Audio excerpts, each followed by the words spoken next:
Om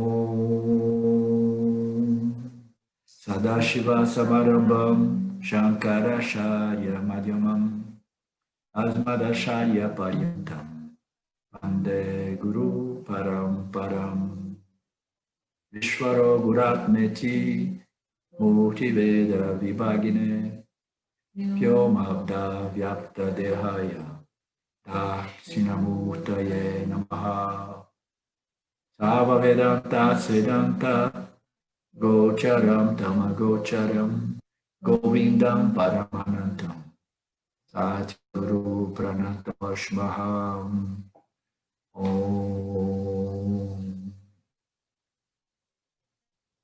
Om Shanti Shanti Shanti Om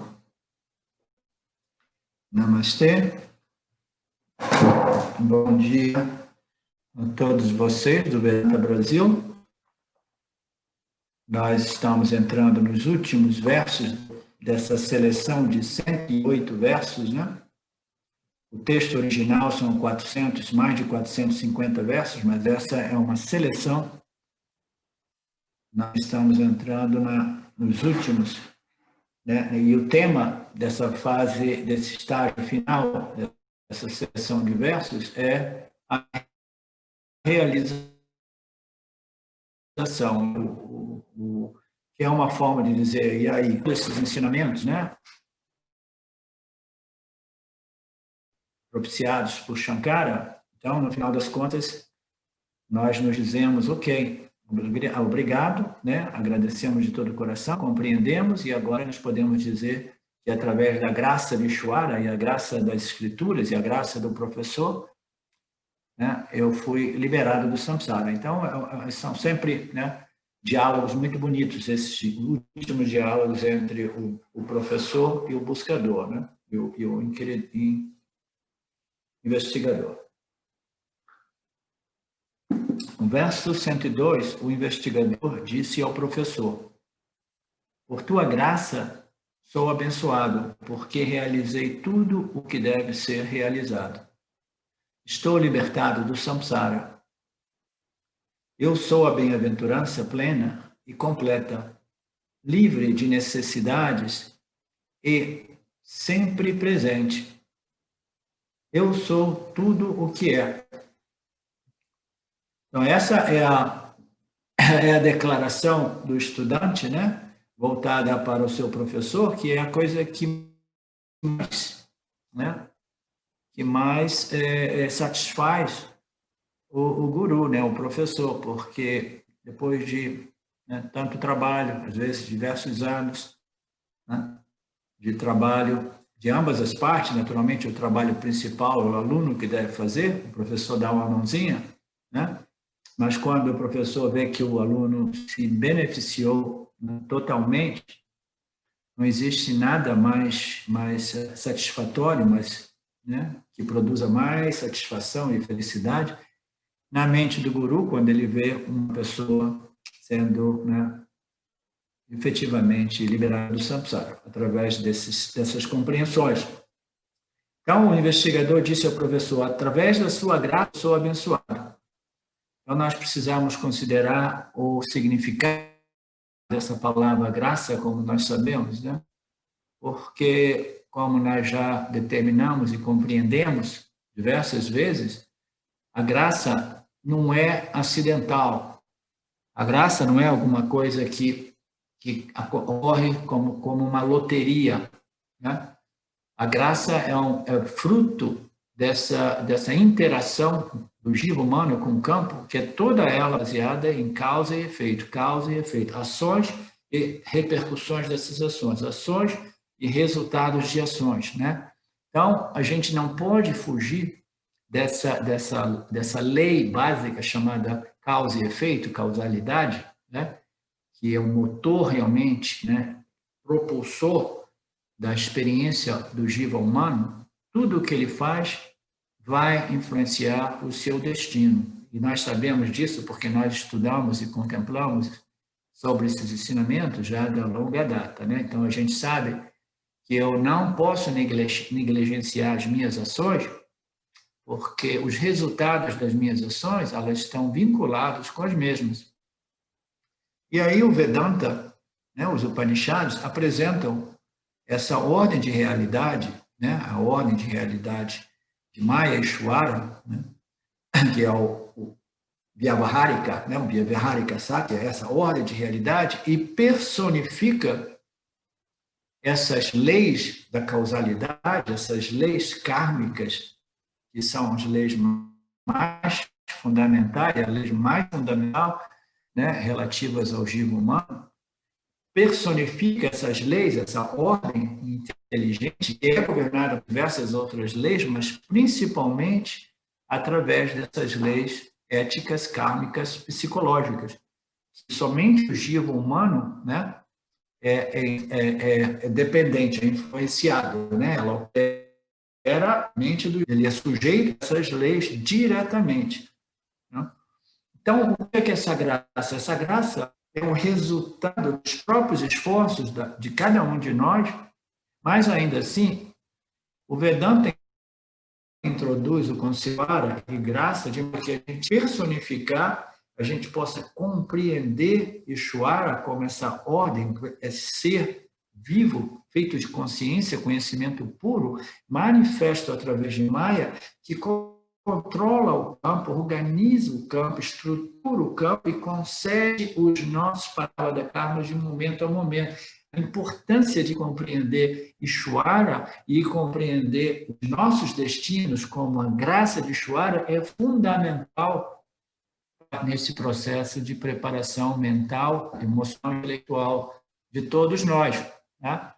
Então, esse conceito de Ishvara e de graça, ele é uma forma de personificar Ishvara, que nada mais é do que esse ser vivo, né? Que nada mais é do que conhecimento, inteligência pura, que estrutura esse campo, né, de interação do jiva com o seu meio ambiente, que é tudo parte dessa sobreposição sobre aquilo que é a única realidade, que é a consciência existente, mas ainda assim é fundamental que a gente compreenda e que a gente receba os nossos paradharmas sempre com este espírito de gratidão. Isso é uma graça de Ishvara, isso é uma graça de Ishvara, isso serve sempre um propósito neste nosso processo de purificação e elevação espiritual.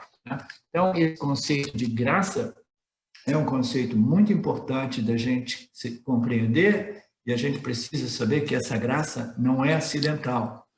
A gente não pode viver uma vida absolutamente adármica, de forma absolutamente, totalmente governada pelos meus desejos de prazer, satisfação pessoal, segurança pessoal. Se eu vivo a vida desse modo, eu não vou ser capaz de chegar àquele ponto de agradecimento, de gratidão total, né?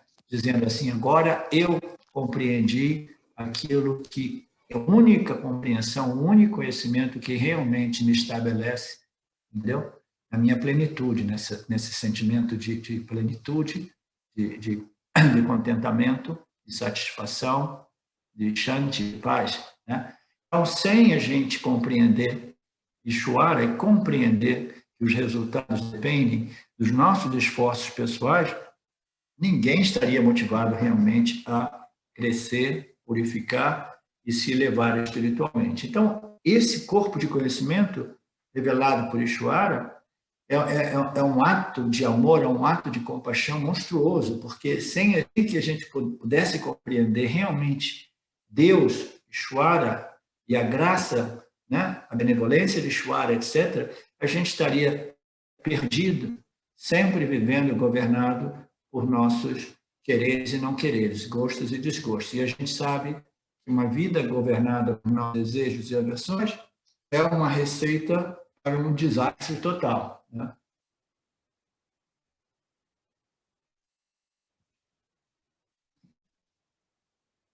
O investigador diz, então, que por sua graça, eu sou abençoado. É uma bênção realmente. É uma bênção esse autoconhecimento. É uma bênção da totalidade, é uma bênção de Maya, é uma bênção de Ishvara, é uma bênção que o indivíduo oferece a ele mesmo através dos seus esforços, porque é a única bênção realmente satisfaz o indivíduo, liberta o indivíduo de toda essa problemática humana, né? Essas emoções, né? Desconfortáveis, essas emoções de insuficiência, de inação, né?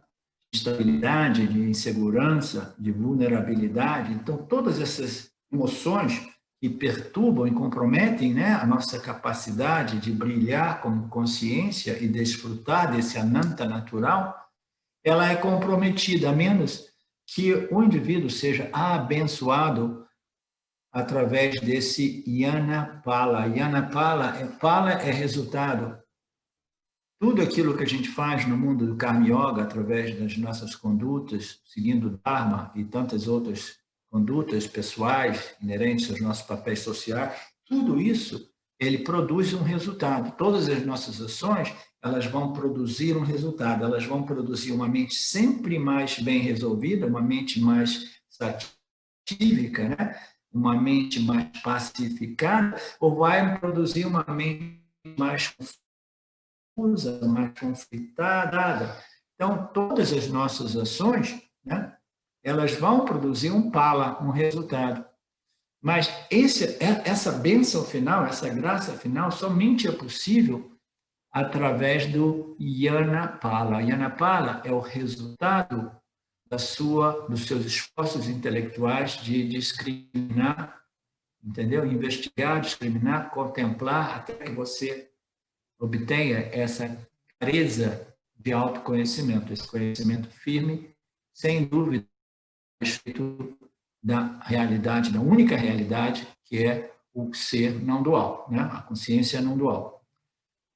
Então, eu sou abençoado através dessa graça, porque eu realizei o que deve ser realizado. Então, esse conhecimento a respeito da nossa real natureza, é o conhecimento que coloca fim à necessidade de outras realizações, sejam elas mentais, materiais ou intelectuais. Entendeu? Nós estamos sempre buscando realizar os nossos desejos. Mas esse Yana, esse autoconhecimento, né? Esse autoconhecimento coloca fim à necessidade, né, de realizar todo e qualquer outro tipo de desejo. Seja ele um desejo de compreensão intelectual, tem pessoas que permanecem presas no mundo conhecimento fenomenal, conhecimento objetivo, conhecimento científico, conhecimento filosófico, né?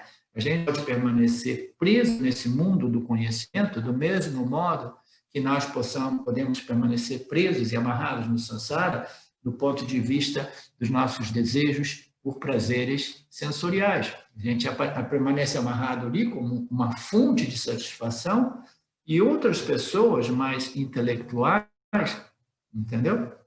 Elas permanecem amarradas com essa sede que jamais é saciada por saber mais e mais e mais e mais. Isso inclui até mesmo conhecimentos filosóficos ou até mesmo o conhecimento puramente acadêmico das escrituras dos Upanishads, ok? Mas esse conhecimento que se refere a essa realização é aquilo que a gente conhece como essa realização direta e imediata a respeito daquilo que é a única realidade. A única realidade que permeia, que pervade, que sustenta, que recicla, né? Essa ordem de realidade secundária e aparente chamada o mundo de Mithya, né? Em todos os seus objetos, densos e sutis, né? Então, conhecer a essência de tudo, conhecer a natureza de tudo e, naturalmente, reivindicar que eu sou essa natureza, entendeu? É a única realização, é o único conhecimento, entendeu? Que realmente coloca fim a essa problemática humana, né? Essa problemática de constante e persistente sentimento de insuficiência, de inadequação, de insatisfação, né?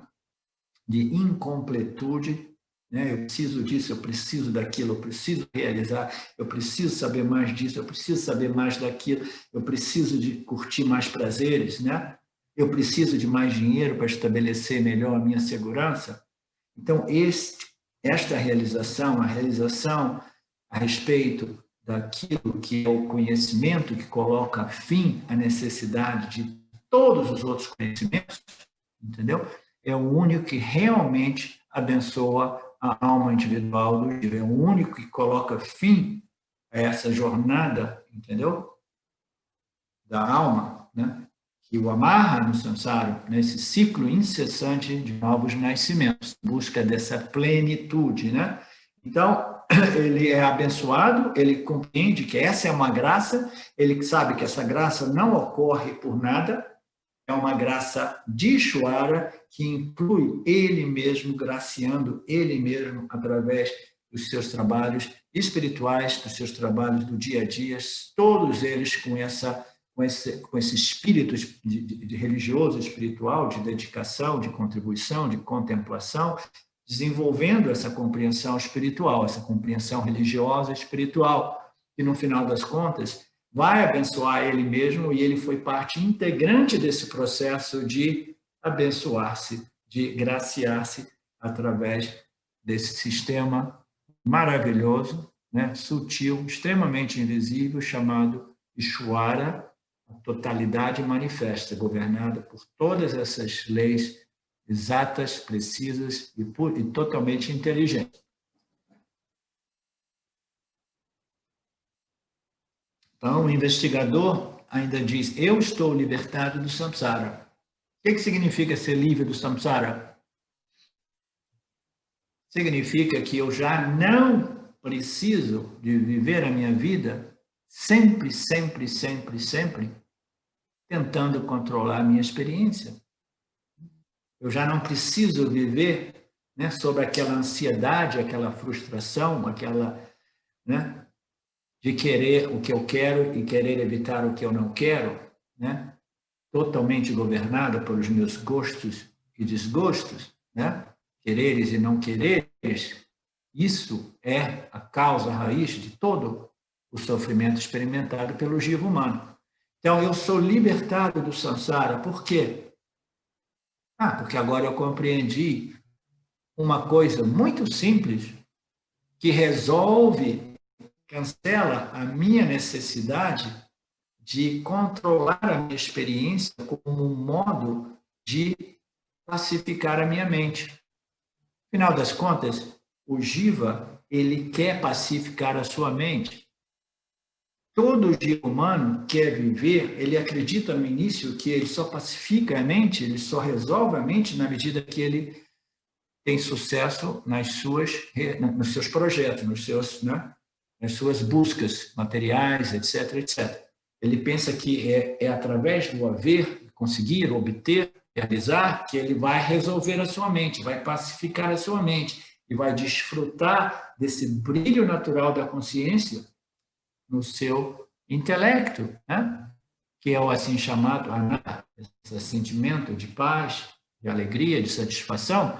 Então, ele compreende a sua natureza e somente através da sua compreensão ele pode se libertar desta condição samsárica, que é uma condição inquietante, aflitante, agonizante, de novo, tentar controlar o campo como meio de pacificar a minha mente e desfrutar desse brilho natural que é a consciência refletida numa mente que é tal qual um espelho fiel que produz esse ananda experiencial chamado Shanti, chamado satisfação, contentamento, paz, amor, etc, etc.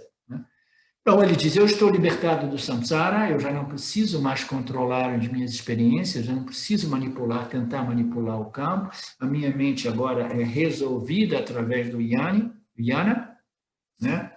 Eu estou livre dessa aflição, eu estou livre dessa condição psicológica chamada samsara, de constante perturbação mental, emocional, intelectual, e eu me dei conta que eu sou essa bem-aventurança plena e completa. Eu me dei conta de que a minha natureza é a consciência, a existência infinitamente não limitada. Satitananda. Agora eu me dei conta daquilo que eu realmente sou. Não quer nada para como modo de se completar, né? Então, eu me dei conta da minha bem-aventurança plena e completa, me dei conta de que eu sou livre de desejos, livre de necessidades, e de que eu sou aquilo absolutamente além do tempo e do espaço. Eu existo eternamente, sem início e sem fim. Eu existo sempre, eu estou sempre presente, estarei sempre presente. Então, essa bem-aventurança, essa resolução da mente, essa pacificação da mente através do yana, ela produz, né, esse sentimento de plenitude, de completude, de liberdade, dessa necessidade constante, né, compulsiva de correr atrás para ver, correr atrás para evitar. Isso tudo é parte desse conhecimento a respeito da minha real natureza como consciência, aquilo que é sempre presente sem mais se modificar, né? Eu não sou sujeito à modificação, eu não sou sujeito ao tempo, eu sou sempre presente e, a propósito, eu sou a plenitude, porque tudo que existe sou eu, a consciência.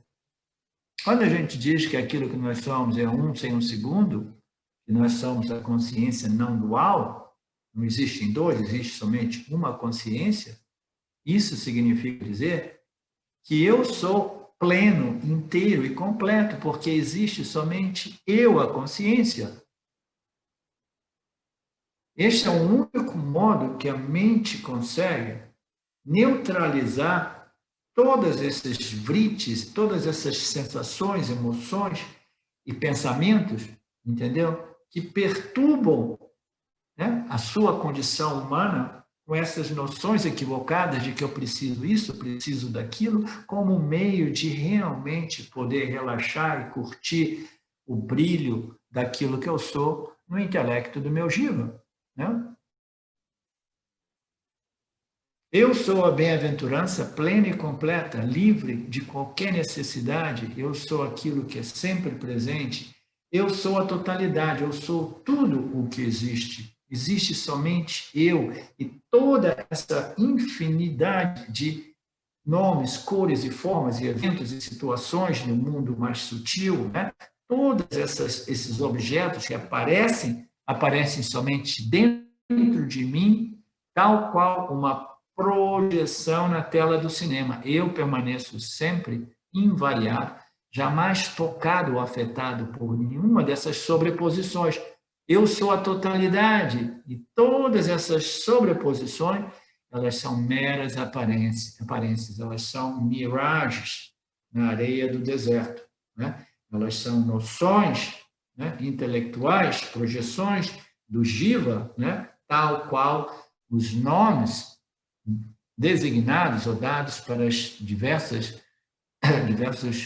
formas, né, inerentes ao ouro, que é a única realidade, né? Então, todas essas sobreposições nada mais são do que são sobreposições de Maya, Ishvara e Jiva que ocorrem dentro dessa consciência, aquilo que é sempre presente, jamais se modifica, e aquilo dentro do qual tudo isso aparece, desaparece, se modifica, desaparece. Então, eu sou o único fator sempre presente, sem jamais me modificar, e eu sou a única realidade. Eu sou a totalidade, eu sou a essência da totalidade, eu sou a única realidade, eu sou a realidade absoluta, eu sou tudo o que é. Então, essa é uma declaração final que representa esse conhecimento, quando ele é devidamente assimilado, internalizado, até que ele se torna um autoconhecimento firme, sólido e sempre presente, não mais sujeito aos esquecimentos, não mais sujeito às dúvidas, às suspeitas a respeito, né, dessas declarações maravilhosas que os Upanishads nos faz esses elogios maravilhosos, né? Ele diz assim: você, Silvânia, você é ilimitada, você é livre, você é completa, você é plena, entendeu? Nada pode realmente te afetar, te tocar. Mas a gente, no início, a gente tem uma dificuldade de aceitar esses elogios, né? Essas declarações. Então, na medida que essas dúvidas, essas resistências nossas, elas são eliminadas, não através de uma fé cega, mas através de uma análise que vai resolvendo essas suspeitas, essas dúvidas, até que esse conhecimento ele se torna o que nós chamamos de aparokshayana, aquele conhecimento livre de obstáculo, aquele conhecimento direto e imediato a respeito daquilo que você é, né? Então, quando isso ocorre, o indivíduo ele sabe que ele é a totalidade e ele sabe que ele está livre desse elemento psicológico humano chamado o sofrimento, né, psicológico, porque todo ele é arraigado nessa noção equivocada a respeito da minha real identidade, da minha real natureza. O estudante diz que ele é abençoado, pois não precisa fazer mais nada para ser feliz. Toda a felicidade que nós obtemos em samsara, ela requer o quê? Muito esforço para haver, no processo de tentar haver, muitas frustrações, irritações e raivas, né? Aí, uma vez que a gente obtenha o nosso objeto de desejo, a gente tem outro problema. E agora, como é que eu faço para manter esse momento de satisfação, né? Como eu faço para manter a minha mente resolvida? Porque eu já conhecendo minha mente, eu sei que ela vai apresentar já um outro objeto de desejo como um meio de talvez sim me completar, me preencher, me realizar, me satisfazer. A mente faz isso todo o tempo, mais e mais desejos, sejam eles positivos ou negativos, né? Então, eu não preciso fazer mais nada, eu não preciso de obter mais nada para ser feliz. Eu obtive aquela compreensão, entendeu? Que resolveu esse problema da sentimento de incompletude, inadequação, insuficiência, insatisfação. Como a gente sabe, no samsara, o impulso de agir vem desse sentimento de que eu sou o corpo-mente, portanto, eu sou incompleto, inadequado, insuficiente, etc, etc. Que nada mais é do que uma identificação do eu, a consciência que nós somos, com o quê? Com o corpo-mente, né?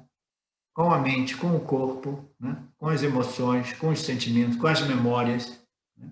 Com as nossas energias, né? Os nossos estados espirituais. Então, toda essa identificação com os objetos que ocorrem dentro de nós mesmos, né? Produzem esse sentimento de incompletude, né? De limitação e insatisfação. Porque eu estou identificado com aquilo tudo, todo objeto inerentemente é o que, Marcela? Todo objeto inerentemente é limitado por seus atributos, por suas características, né? Qualquer condição mental que seja satisfatória, ela é definida através de seus atributos, né? E esses atributos de Nitya, eles existem em constante fluxo de modificação, como se não bastasse o fato de que ainda é uma forma de limitação, mas eles estão se modificando de momento a momento. Tudo isso devido a essa identificação errônea com os upadis, neste caso muito bem indicado como um adjunto limitante. Toda e qualquer coisa que apareça dentro da consciência que nós somos, que ilumina, que revela e que conhece o objeto, e nesse instinto, né, compulsivo de querer se definir, se define através desses objetos que ocorrem dentro dela.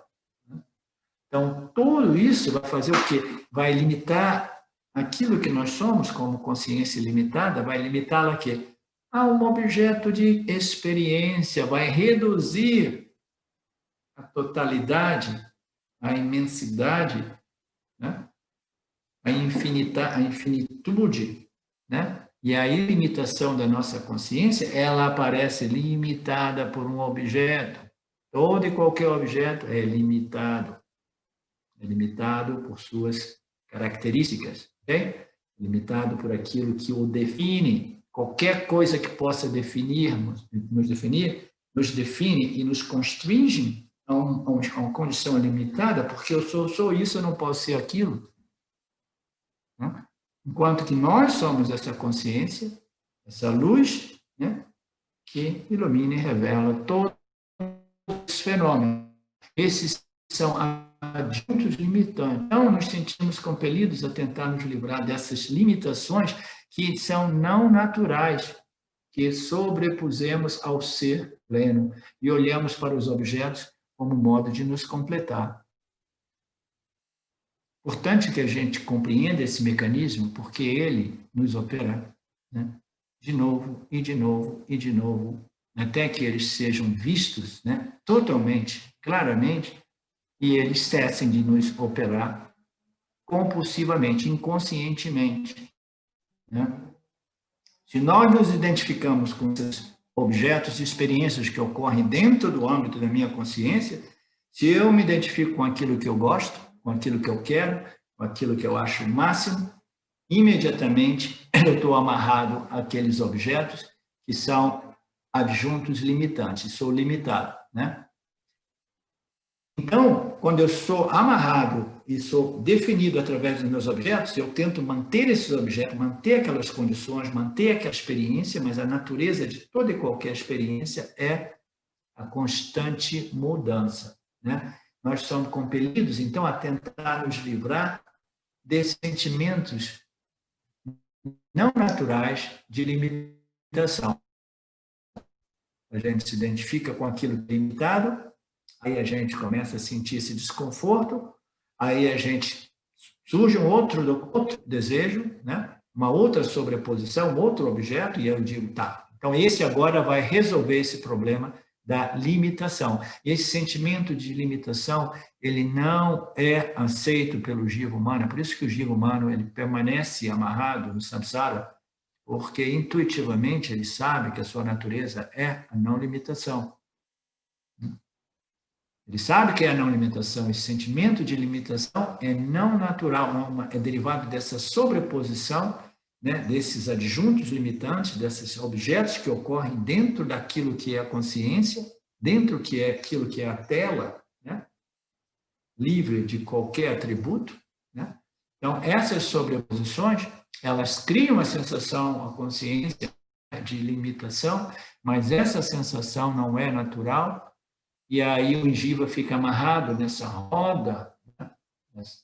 Shankara, samsara chakra, essa roda chamada samsara, correndo atrás dos objetos como meio de se completar. Isso nos liga a essa roda do samsara, ao esforço incessante e à insatisfação perpétua. É importante compreender essa passagem final. Isso nos liga à roda do samsara, que é um esforço incessante de querer resolver essa problemática de um modo que é impossível resolver, que causa uma insatisfação perpétua.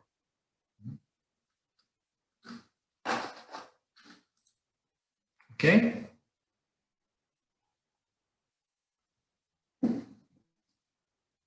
O estudante, então, está muito feliz, exultante, porque agora ele está livre do samsara, está livre dessa herança, né?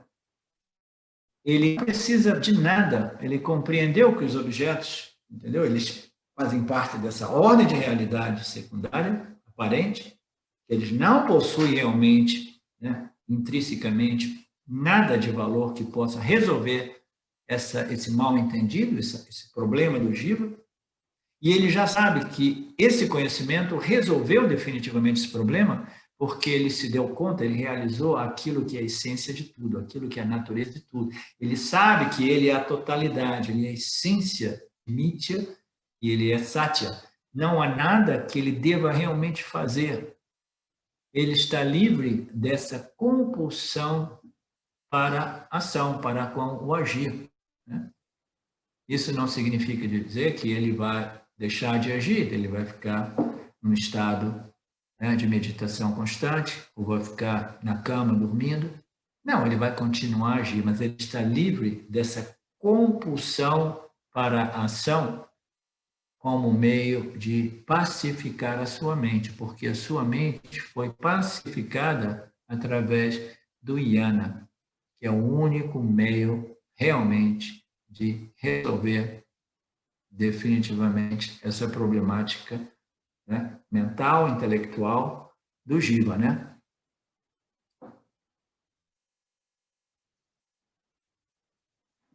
O estudante, ele é abençoado porque ele não se sente mais compelido à ação. Ele não acredita mais que qualquer experiência no tempo resulte em felicidade duradoura. Ele não acredita que qualquer que seja a ação, que inerentemente é limitada, porque aquele que está colocando uma ação é limitado, se sente limitado, né? Ele sabe que uma ação que parte, né, de um indivíduo que se sente limitado, se sente infeliz, se sente, né, jamais vai produzir a felicidade eterna, duradoura, jamais vai produzir a não limitação, porque ele está agindo a partir daquela plataforma de descontentamento, insuficiência, né, dissatisfação, incompletude, limitação, jamais irá produzir um resultado que seja realmente absoluto, ilimitado, duradouro, felicidade eterna. Então, ele sabe, ele não acredita mais que qualquer ação, de qualquer experiência, tenha um resultado duradouro, né? Possa resolver a mente dele de modo definitivo. Então, esse é o ponto mais importante na vida de buscador de moksha, quando ele realmente está inteiramente convencido de que nenhuma ação e nenhuma experiência jamais irá resolver esse problema humano, né? Ele compreendeu que qualquer ação é limitada, os resultados são limitados, eles são impermanentes e são resultados que já ocorrem com determinados defeitos, como nós já analisamos e determinamos em diversas passagens desse texto.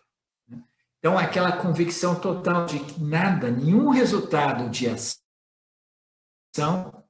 das minhas ações, nem mesmo as minhas ações com o espírito do Karma Yoga, nem mesmo as ações com o espírito do Karma Yoga, por quê? Porque o Karma Yoga não é um fim, é um meio. As ações do Karma Yoga vão preparar o quê? Vão produzir o quê? Uma preparação mental, uma purificação mental e intelectual. E a gente sabe, que é importantíssimo, ele sabe que nenhuma ação, né, do ponto de vista mental, yogic, né, como o Passana Yoga, como meditação profunda, né, desenvolver aquela Vassana por Samadhi, né, ele sabe que nem mesmo o Samadhi Yoga vai produzir essa felicidade duradoura. Por quê? Qualquer ação, seja ela física, mental ou intelectual ou verbal, qualquer ação, como resultado, irá produzir uma experiência, e essa experiência ela é limitada no seu tempo. Okay? Ela não é uma felicidade duradoura. Isso tudo é uma ilusão que nos amarra na vida. Ele percebe que o que liberta é o conhecimento, não a ação. Então, eu estou enfatizando isso porque esse é um ponto mais importante nesse nosso processo de libertação, né? De autoconhecimento, de elevação espiritual. É a compreensão de que qualquer coisa que eu possa fazer irá produzir como resultado um estado melhor, uma experiência melhor, entendeu? Uma condição melhor, uma experiência mais satisfatória. Mas somente a compreensão da minha real natureza, que é a natureza de tudo e todos, produz um efeito duradouro, um efeito que não é sujeito aos altos e baixos, ao ir e vir, né? Ao esquecimento. Quando você sabe aquilo que você é, então você obteve aquele resultado, o assim chamado Yanapala, que não é sujeito ao esquecimento, tá? E que não é sujeito à modificação constante, porque quando você sabe que você é você, você jamais vai pensar que você é a sua experiência, porque você tem claro agora que a experiência que você tem nada mais é do que um objeto que ocorre dentro de você e é testemunhado, conhecido, experienciado por você. Você já não se mistura com as suas experiências. Então, essa é o único resultado, que é um resultado dessa investigação, seguindo a lógica dos Upanishads, que produz essa felicidade duradoura. Isso é importantíssimo. ele compreendeu, né? Ele já não acredita, ele sabe que é a ilusão que nos impulsiona nesta vida, é a crença de que qualquer ação, seja ela verbal, ou mental, ou física, possa produzir um resultado infinito, ilimitado e duradouro. Ele percebe que o que liberta é o conhecimento e não a ação, seja ela física, verbal e mental, ok? Todas as ações, existem diversas sadhanas que envolvem ações físicas, ações verbais, mantras silenciosos e até mesmo o esforço de controlar a sua mente e desenvolver aquele estado de silêncio profundo. Tudo isso irá produzir experiências, e essas experiências, por natureza, elas são limitadas pelo tempo e elas requerem a manutenção daquele esforço. A experiência jamais irá resolver essa problemática, porque essa experiência de silêncio ela não aborda a causa raiz da problemática humana, que é essa ignorância a respeito da real identidade do estudante, do buscador. A iluminação não é um evento, a iluminação é um conhecimento, é um reconhecimento de que nós somos essa existência, essa consciência ilimitada. Quando isso é conhecido, reconhecido, de modo claro, esse conhecimento é retido, é internalizado, entendeu? Ele é muito bem digerido, processado, e ele vai transformar a experiência do jiva do ponto de vista, né, de sua participação e interação com o Mitya, né? E ele sabe que não existe nada mais a ser feito a respeito desta problemática humana, esse sentimento inerente a todo jiva de insatisfação e inadequação, insuficiência, limitação e etc. Quando esse conhecimento é obtido, ele já não precisa fazer nada, mas ainda assim ele continua fazendo o quê? Fazendo aquilo que o karma dele, né, requer para que ele possa esgotar esse ciclo de nascimento. No verso 103, ele volta para o professor e diz: eu recuperei o meu reino devido à sua graça e à graça de Ishvara. Você e Ishvara são um. Eu me curvo a você de novo, e de novo, e de novo. Eu recuperei o meu reino devido à sua graça. Então, a gente tem que sempre tomar cuidado com essas palavras, né? Porque o reino, esse reino, entendeu? Nada mais é do que essa compreensão a respeito da única realidade absoluta, que é aquilo que eu sou. Então, esse reino é um reino que não é um reino tipo os reinos celestiais, os reinos, né, derivados de uma conta kármica, né, cheia de punhas. Não, esses não são o reino dos deuses, dos semideuses, dos anjos. Esse não é o reino do punya. Esse é o reino do yana, essa compreensão a respeito daquilo que nós somos, que dissolve a alma individual, entendeu? Aquilo que muitas vezes é referido como Videhamukta. Videhamukta é quando essa consciência, essa alma individual, né, esse corpo sutil, ele se dissolve em Brahman, na consciência, que é a sua real natureza, e esse é o reino. Que reino é esse? É o reino de Satya. É o reino do substratum de tudo que existe, é o reino daquilo que é a única realidade, não dual, um sem nada além de si mesmo. Esse é o reino, mas a gente precisa, né, fazer atenção para não pensar que, sim, então quando eu me iluminar, quando eu tiver essa compreensão clara, aí eu vou entrar nesse reino, né, onde existem essas experiências transcendentais, extraordinárias, etc, etc. Eu não conheço isso porque eu não sou um místico, entendeu?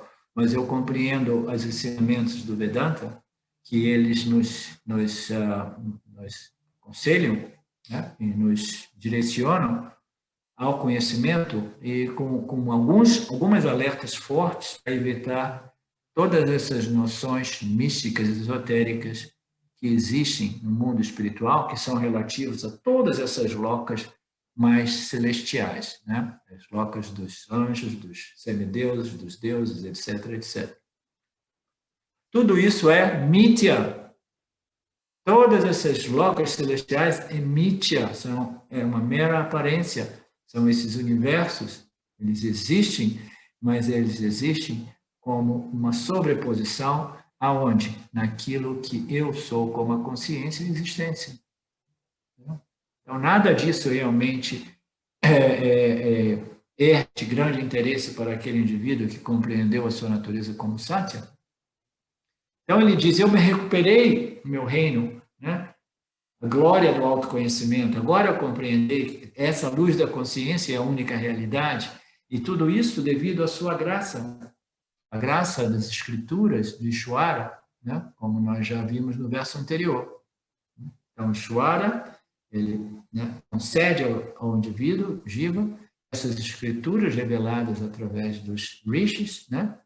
E essa é a graça que Ishwara concede a quem? Aqueles jivas que trabalharam através dos seus esforços pessoais, entendeu? Eles foram trabalhando nesse processo espiritual até o ponto que eles sejam merecedores dessas escrituras vedânticas, dessas escrituras de Ishwara. Eles aparecem na vida do indivíduo quando o indivíduo realmente ele se elevou ao nível desses conhecimentos. Se você apresenta esses conhecimentos para as pessoas, até mesmo do mundo espiritual, mas numa dimensão mais densa, eles não fazem nenhum sentido. Eles não possuem a sutilidade, a sensibilidade intelectual, emocional, para compreender a beleza, entendeu? Dessas escrituras reveladas por Ishwara. É uma graça, mas a graça, como eu coloquei no verso anterior, é uma graça que depende também do esforço de Jiva, né, de elevar-se ao nível dessas escrituras, de modo que essas escrituras sejam realmente efetivas no seu processo de libertação. E o Jiva ali, o buscador liberado, ele diz, você e Ishwara são um. Essa é uma colocação interessante. Quando ele diz que você, o guru, você, o professor, e Ishwara são um. Por quê? Porque Ishwara nada mais é do que esse conhecimento puro a respeito da realidade, da única realidade absoluta, né? Porque todo jiva humano quer saber o que está acontecendo, o que é real aqui, né? Então, o Ishwara, ele é esse conhecimento puro e ele é revelado através das palavras, através desses textos, entendeu? E Ishwara, ele não existe a parte do seu conhecimento. Ishwara é o conhecimento, esse conhecimento é manifestado através dos rishis, eles são revelados aos rishis, e os rishis os transmitem aos buscadores da verdade. Então, Ishwara, ele nada mais é do que o seu conhecimento espiritual, o conhecimento mais elevado, mais importante, de fato, o único conhecimento que liberta o jiva da roda do samsara. Então, Ishwara é o conhecimento. E na medida que o professor assimilou devidamente esse conhecimento a respeito da única realidade absoluta, aí o professor também já não é mais um indivíduo, o professor é esse conhecimento, porque esse conhecimento foi devidamente internalizado, processado, né, por ele, de modo que agora é um fato para o professor. Então, o professor é o conhecimento, Ishwara também é esse conhecimento, portanto, Ishwara e o professor são um.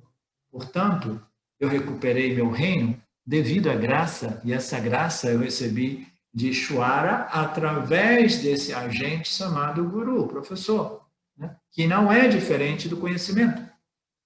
Porque o professor, ele não é uma pessoa, o professor é simplesmente esse conhecimento que é passado adiante, mas o conhecimento é Ishwara, e na medida que esse conhecimento é devidamente, né, internalizado pelo professor, o professor não é diferente do ensinamento, o professor não é diferente do conhecimento. O professor e o conhecimento são um, o professor e Ishwara são um. Eu me curvo a você de novo e de novo. Então, esse é o espírito, né, do indivíduo que compreendeu Mithya e compreendeu o modo qual esses ensinamentos são transmitidos, passados, nessa tradição, professor-aluno, professor-aluno, professor-aluno, o aluno ele vai passar adiante esses conhecimentos, entendeu? Ou não, mas qualquer pessoa beneficiada por esses conhecimentos passa adiante esses conhecimentos. Seja ele, seja como a exposição desses mesmos ensinamentos, o indivíduo que realmente assimilou esse conhecimento, internalizou esse conhecimento, ele vai passar isso, seja através da exposição desses ensinamentos que liberaram ele, ou ele vai passar isso através de quê? Através da sua presença, através da sua graça, através da sua conduta na vida, porque qualquer pessoa que é liberada ou beneficiada por isso tem um impacto positivo na vida das pessoas ao seu redor. Eu vejo aqui, eu estou aqui há pouco tempo, e as pessoas que me contataram por aqui, eu noto que as pessoas, né, elas percebem, elas não têm. Ninguém quer perguntar para mim, me fala um pouco sobre essa história de Vedanta e Upanishad, ninguém quer perguntar. Porque elas já falam, não, isso é filosofia, isso é. Mas ao mesmo tempo elas percebem que existe alguma coisa, entendeu? Então, qualquer um de nós, né, independentemente de nós propagarmos ou não esses ensinamentos, a nossa mera presença vai ter um impacto positivo na vida dos outros vivos. Né? Eu me curvo a você de novo e de novo. O ser pleno não pode, estritamente falando, ser recuperado, pois nunca foi perdido. O estudante não adquiriu nada, ele simplesmente ele se livrou da sua ignorância, a ilusão de que ele é a sua experiência, ele é esses objetos, ele é o adjunto limitante, os upadis, né, o corpo, a mente, os 4 koshas, 5 koshas, etc., os seus estados mentais. O ditado menos é mais, neste contexto, alcança o seu significado máximo, final. Né? Menos é mais. Ok, antes eu me definia como tantas coisas, como tantos papéis, através de tantas experiências, tantas circunstâncias, tantas memórias que me definiam, né?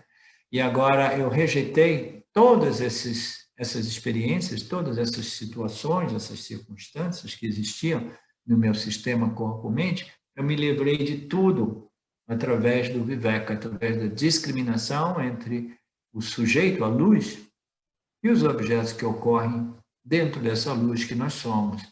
E esses objetos, eu havia me confundido com eles e me estava definindo através deles, e era um problema incrível, monstruoso.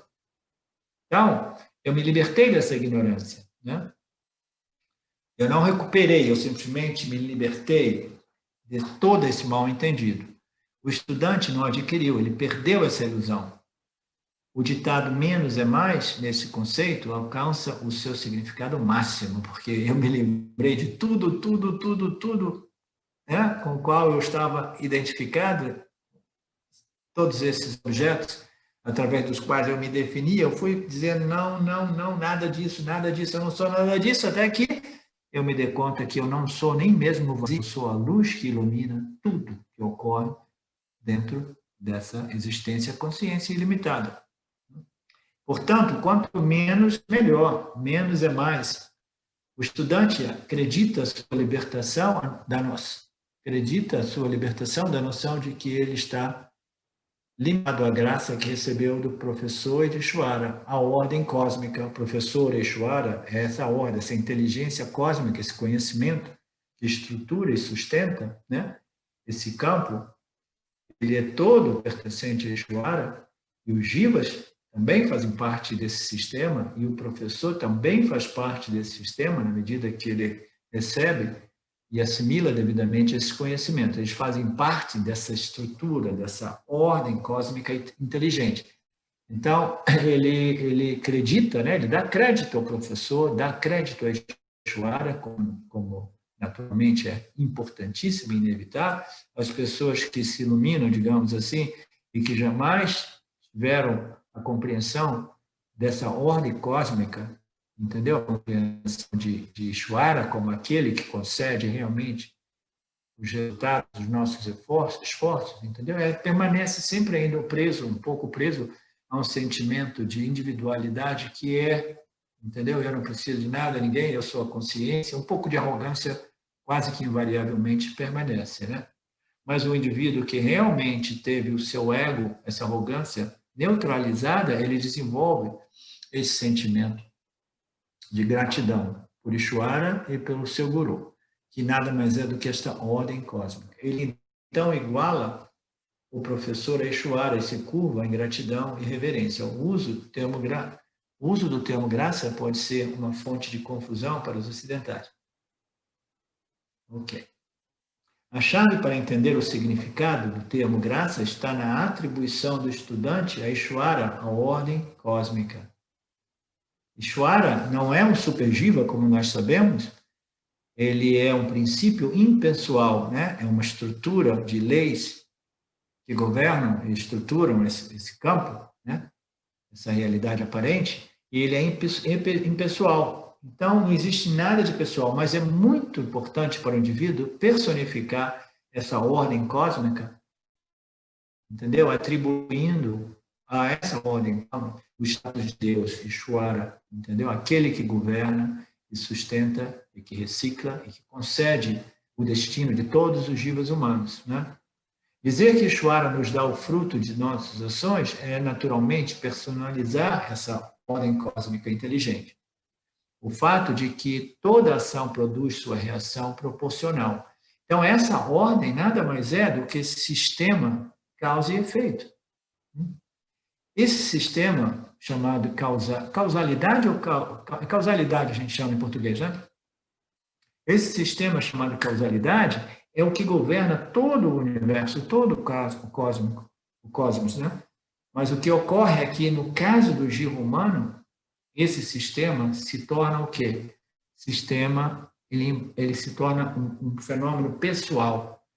Por quê? Ele, à medida que ele assume que a sua identidade é o corpo e a mente, e que as suas ações elas são ligadas às suas experiências, aos seus destinos, imediatamente ele está preso nesse sistema causa e efeito, ações e resultados, de modo pessoal, porque ele personificou a sua existência como jiva, entendeu? Os outros jivas não humanos, eles continuam sujeitos a essas leis da causalidade, entendeu? Mas eles já não assumem subjetivamente essa é a minha ação, esse é o resultado, portanto, esse é o meu karma, né? Eles não estão presos às leis do karma. Agora, no caso do jiva humano, ele permanece porque ele se personifica como um indivíduo, ele se sente o pensador dos seus pensamentos, o autor de suas ações, aquele que controla o seu destino, e por isso ele sofre dessa problemática, né, de ansiedade, de frustração, de medo, desejos, etc. Então, ele se personifica e ele pensa que é uma pessoa e é importante, portanto, que ele personifique também Ishvara, ele compreenda essa ordem inteligente, cósmica, ele compreenda o relacionamento dele com Ishvara, personifica Ishvara como esse ser consciente, vivo, feito de puro conhecimento e inteligência, entendeu? E desenvolva uma atitude, um relacionamento de gratidão e devoção a Ishvara. Isso é importantíssimo nesse processo. Embora Ishvara não seja um ser personificado, Ishvara é a ordem, ok? Mas devido ao jiva, a personificar a sua existência, pensar que ele é uma pessoa, entendeu? E totalmente, né, identificada com o corpo-mente, é importante que ele também personifique Ishvara e desenvolva essa atitude, né, nesse relacionamento entre ele e Ishvara, que vai proporcionar essa purificação mental e emocional. Pode-se, aplicando a navalha do Oscar, cortar Ishvara. A gente pode dar um chute em Ishvara e dizer, não, Ishvara não existe, essa história de personificar Ishvara não é necessário. A gente pode tentar jogar Ishvara fora da janela. Mas isso nos privaria de um conceito útil para entender como o mundo fenomenal opera. Ishvara é uma forma simples, um atalho para os incontáveis processos complexos nos quais o corpo-mente participa. É uma existência fenomenal em sua totalidade. Alguém tem dúvida a respeito dessa passagem? A importância que a gente personifique Ishvara, até que Ishvara não precise ser personificada, mas ainda assim, o Yani, ele tem ainda um relacionamento com Ishvara manifesto como essa ordem de lei, essa ordem feita de pura inteligência, ele ainda assim, ele aceita, ele ainda participa desse relacionamento personificado como Ishvara, utilizando alguns dessas divindades, né, dessas personagens da cultura védica. A gente sabe que os nossos gurus mais contemporâneos, né, o Dayananda, Paramarthananda, também Brahmji, eles têm os seus símbolos de Ishvara, né, que é um modo de lidar com essa ordem, né, essa ordem impessoal, de modo mais tangível, e dizer assim, obrigado existência, obrigado Maya, obrigado Ishvara, entendeu? Obrigado por tudo isso, essa ordem de realidade aparente é incrível, a gente sofre tanto, mas é através desse processo de interação com tudo isso é que eu desenvolvo a capacidade de compreender, que me conduz à compreensão daquilo que é a única realidade, o substrato de tudo isso que existe em Mitya, né? Pode se aplicando, portanto, Ishvara é um atalho para os incontáveis processos complexos, esses processos, né, de causa e efeito, que vão, no final das contas, produzir o Prarabdha Karma universo, o Prarabdha Karma planetário, o Prarabdha Karma pessoal de cada um de nós. E o corpo-mente, esse jiva, ele está participando nesse processo extremamente complexo, né? É um processo, é uma existência Ishvara fenomenal, realidade, entendeu? Ele não é uma pessoa, mas ainda assim, para torná-lo um pouco mais tangível e desenvolver esse sentimento de devoção e gratidão pela oportunidade, é melhor que a gente mantenha esse conceito, essa noção, essa visão de Ishvara como o Lorde do Universo manifesto. Ok? Muito embora ele não seja um super jiva, ele não seja um indivíduo, ele não tenha karmas, ok? Ele é a inteligência que estrutura e sustenta toda essa ordem aparente chamada Mitya. Então, como nós estamos dizendo, Ishvara é aquele que concede os resultados de nossas ações. Ele deu ao estudante o fruto de sua investigação. Qual é o resultado das ações do investigador que frutificaram, manifestaram como o autoconhecimento? Qual é o tipo de ação? Né? Porque esse é um ponto que algumas pessoas podem discutir também, né? Porque, de qualquer modo, eu estou no Vedanta, eu contemplo, eu estudo, eu ouço, eu faço as minhas reflexões, as minhas anotações, eu vou resolvendo as minhas dúvidas. É uma forma de ação, mas é uma forma de ação intelectual, é uma forma de ação contemplativa, né? E a ação contemplativa, ela conduz ao quê? A compreensão, a assimilação de conhecimento. E o conhecimento aqui não é conhecimento científico, não é conhecimento objetivo, é conhecimento a respeito da única realidade, né, que existe, né? Então, o resultado da ação do indivíduo, né, Ishvara, aquele que concede o resultado, concedeu esse resultado, né? O resultado de quê? Das ações do indivíduo que envolveram todos os seus esforços, não mais de fazer ações meramente mentais, físicas e verbais, mas desenvolver essa atividade de contemplação, uma mente contemplativa, e através da contemplação nós podemos obter o fruto mais elevado, que é o Jnana-phala, o resultado da nossa contemplação, o resultado é o Jnana, o autoconhecimento, né? Como o Ishvara, como aquele que concede os resultados de nossas ações, ele concedeu o fruto da investigação, o fruto da contemplação, né? E o fruto dessa investigação contemplativa, seguindo a lógica como apresentada nos Upanishads, com a ajuda de um professor, ele produz um resultado que não é uma experiência, que não é um resultado temporâneo, entendeu? Impermanente, não é um resultado em constante modificação. O autoconhecimento é aquele resultado que é sempre presente, sempre bom, né? Do mesmo modo que uma vez a gente compreenda que 2 mais 2 são 4, esse é um conhecimento sempre bom, sempre presente.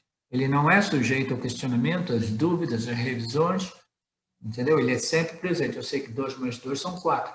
Quando eu tenho esse autoconhecimento, é o conhecimento que é o fruto de todos os meus esforços, em todos os meus processos de nascimento, que me conduziram a colocar ações de contemplação, de estudo e de contemplação, né? Seguindo a lógica apresentada pelos Upanishads, cujo o resultado é o autoconhecimento. Então, esse é uma natureza, é um tipo de ação, uma ação contemplativa e investigativa que é diferente de todas as outras atividades, porque o resultado dessa investigação contemplativa é o conhecimento. O resultado de todas as outras ações é o quê? Uma experiência que é sujeita ao tempo, que é em constante modificação. Vocês entendem? Você entende, Bruno? Ok. Você, Alexandre, você entende a diferença? Ok. Então, agora que ele compreendeu e assimilou, né, esse conhecimento a respeito daquilo que ele sabe que ele é Satchitananda, ele é essa alegria, essa satisfação ilimitada, que foi anunciada no início da sua investigação. No verso 1, a primeira coisa que Shankara apresenta é: você está aqui para estudar, investigar, para reconhecer a sua natureza, né, livre de qualquer limitação, a sua natureza como alegria, segurança e satisfação sempre presente, né? Então, aquilo que foi anunciado foi realizado através desse processo chamado Viveka, né, com a ajuda dos Upanishads. Ele agora sabe que ele é Satchitananda, que foi anunciado no primeiro verso deste texto. Ele é essa alegria, satisfação inerentes à sua real natureza, né, que abrange, essa satisfação abrange tanto o aluno quanto o professor. Abrange tanto o indivíduo como o Ishvara, né? É uma satisfação que abrange a totalidade, porque tudo e todos no campo são beneficiados por esse ananta derivado do jnana, do autoconhecimento. Ele sabe que ele é o ser no qual todas as diferenças aparentes se dissolvem.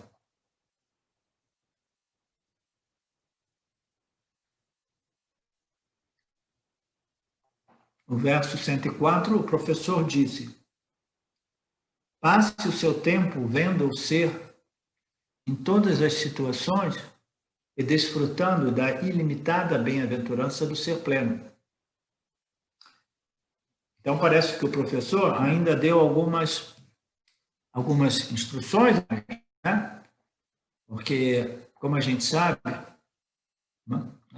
essa ignorância cósmica universal, ela é tão profundamente arraigada, né, que é sempre aconselhável que a gente, depois de termos compreendido claramente, né, que nós somos a consciência e não o corpo-mente, é importante que a gente permaneça fazendo essa sadhana, essa nididhyasana, que é uma nididhyasana natural, livre de esforço, né? Como assim que o Shimaya dizia, né? Ele dizia: o preço do autoconhecimento é o quê? Qual é o preço do autoconhecimento? Ele colocou isso de modo muito bacana. Ele falou assim: é a eterna vigilância, né? Mas, agora eu sei quem eu sou, eu posso simplesmente, né, viver eu tenho esse conhecimento e agora eu posso ir lá, eu posso ficar extraindo todo tipo de prazeres, né, relativos, prazeres sensoriais, no mundo de mídia também. Eu posso até mesmo ignorar as leis dármicas, né, as leis psicológicas dármicas. Sei não, você passe o seu tempo vendo o ser em todas as pessoas, o ser em todas as situações, o ser em todas as circunstâncias. A gente pode dizer, passe a sua vida do ponto de vista da sua experiência fenomenal, sensorial, vendo que tudo é Ishvara, manifesto como todos os nomes e formas. Veja que tudo é Ishvara. E na medida que a sua compreensão é a compreensão final, você veja a consciência e a existência aparecendo como Ishvara. Você veja Brahman, a essência de Ishvara, Jiva e Jagat. Então, passe o seu tempo, passe a sua vida, né, vivendo, vendo, né, através dessa visão, né, do Upanishadic, né, vendo que todo é somente a consciência, em qualquer que seja a situação, a experiência, os objetos que você entre em contato.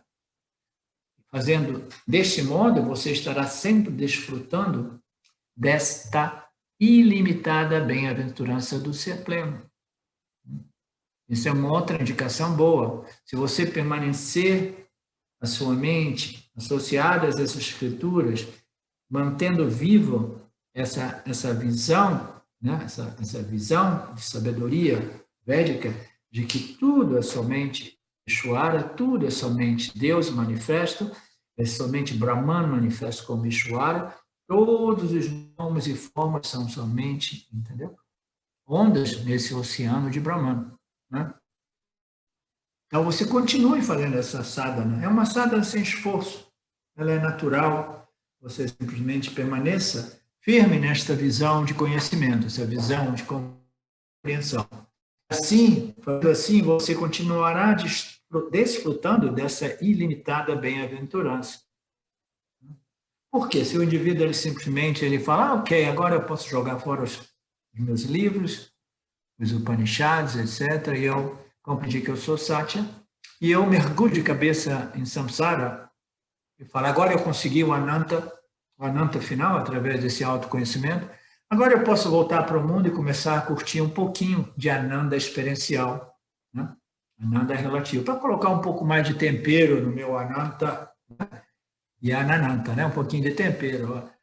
E aí o cara pode simplesmente, né, acabar se enrolando, se enroscando no samsara, na medida que ele vai assumindo que aqueles objetos que aparecem, né, para ele, servem o propósito de amplificar ainda mais o seu anda, e quando ele vê ele está amarrado ao objeto, ele começa a ficar preso às suas ações, ansiosos, cheios de expectativas a respeito dos resultados, etc., etc. Por isso é muito recomendado essa eterna vigilância que Shimayananda colocou muito bem numa das suas passagens, nas suas exposições. O preço do autoconhecimento é essa eterna vigilância. Papaji também falou isso para a gente, né? Muito provavelmente ele pescou isso do Ramana, do Dayananda, né? Que aparentemente foi iniciada, foi dito por Shimara. E a gente quer esse autoconhecimento, mas depois a gente não quer jogar ele fora. Eu lembro de agora que eu falei em Papaji, eu lembro de algumas pessoas que tinham aqueles momentos de clareza, né? Ali sentados, frente a frente com o Papaji fazia aqueles truques dele, tinha muita energia, muito carisma ele tinha, e a pessoa se dava conta que ela era a consciência. E Papaji, naturalmente, ele afirmava, todos esses indivíduos dizia você é isso, você é a consciência. Agora você compreendeu. Talvez, né, na tentativa de estabelecer o indivíduo naquela total certeza a respeito da sua real natureza, ele dizia, agora você não precisa fazer mais nada, vai embora, a gente tem pouco espaço aqui, volta para o seu país e passa adiante esse conhecimento, né? Vai lá, passa adiante esse conhecimento. Mas eram momentos, né, de reconhecimento que alguns indivíduos tinham, que muito frequentemente, ou quase sempre, eles eram seguidos de momentos de esquecimento, porque após algumas semanas, o indivíduo voltava, tomava coragem, sentava em frente a Papaji e dizia assim: Papaji, eu perdi a minha iluminação. Entendeu? Eu tinha ficado claro, mas agora aquela clareza ela foi obscurada por dúvidas e eu de novo eu me sinto, entendeu? Perdido, né? Nesse oceano do samsara, né? E naturalmente Papaji dizia: mas o que você fez com isso? Você obteve essa coisa e depois você começou a ir para os bares para celebrar, em vez de se manter, entendeu? Focado nessa realidade, nessa riqueza, nesse tesouro que é a essência da sua existência, entendeu? Em vez de você ficar realmente totalmente abraçado, entendeu? Nisso, nessa coisa que você é, que é a única realidade, que é a única coisa, tesouro realmente valioso, você falou: eu descobri, agora eu posso celebrar, vamos para o bar hoje, vamos para o bar amanhã, vamos lá, tá, beber um pouco de cerveja indiana e curtir a minha iluminação, né? Então, passe o seu tempo focado, né? Vendo o mundo através dessa convicção, dessa visão, dessa perspectiva, desse ângulo da compreensão, vendo que tudo é somente a consciência e a existência, e fazendo assim, você estará sempre desfrutando deste ananta natural, na medida que a mente é muito bem resolvida através do Yana, e ela brilha, né? Isso, o brilho da consciência numa mente bem resolvida é o bom humor, é uma satisfação, uma alegria natural, é um amor, entendeu? Uma empatia, uma simpatia pelas pessoas, de ver as coisas positivas e tudo. Então, tudo isso requer essa vigilância, essa permanecer associado às escrituras, né, e ao professor, de modo que você possa realmente viver o restante dos seus parada karma desfrutando desse brilho natural no seu intelecto. O aluno recebe mais instruções ainda para ver o ser em todas as situações. Esse conselho contradiz uma noção predominante de que a autorrealização é uma experiência, um estado distinto. Contradiz, sim, e contradiz porque existe uma outra noção de que uma vez que você iluminou, você não precisa fazer mais nada. Uma vez que você se autorrealizou, você reconheceu, você não precisa fazer mais nada. É uma outra contradição, né? Aparente contradição. Mas aqui ele está se referindo a uma outra contradição, uma noção predominante de que a autorrealização é uma experiência, um estado mental, né?